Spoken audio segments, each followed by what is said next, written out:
ඔන්න යාළුවනේ තරු ලංකාවට යන තව ටික දවසයි තියෙන්නේ. ඉතින් අද තරුවා බෙත්ලහෙම ඇවිදින්න මේ තමයි මේකට කියනවා ජේසුස් වහන්සේ ඉපදිච්ච මොහොතේ සුරංගනාවිය ජේසුස් වහන්සේ බාරගත්තා කියලා. මේ තමයි ජේසුස් වහන්සේ ළමා කාලේ ශ්‍රී ලංකාවේ තියෙන බැටළුත් එක්ක ශ්‍රී ලංකාවේ ඉන්නේ එයා තමයි. ඔහොම ගිහිල්ලා තාත්තට ගියාම තියෙන්නේ ජේසුස් වහන්සේ ඉපදිච්ච මොහොතේ මෙතන තමයි ඉඳලා තියෙන්නේ. මේ අපේ තාත්ත එක්ක ආපු කෙනෙක් සෙල්ෆි ගන්නවා.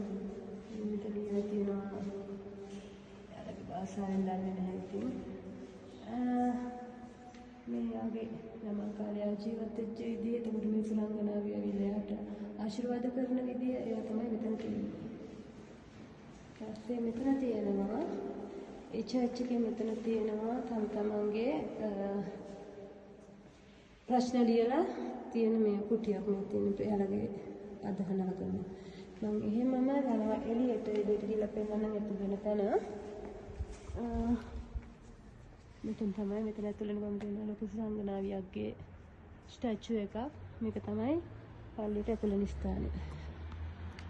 තවත් තැනකදී හම්බෙමු ගිහින් එන්න.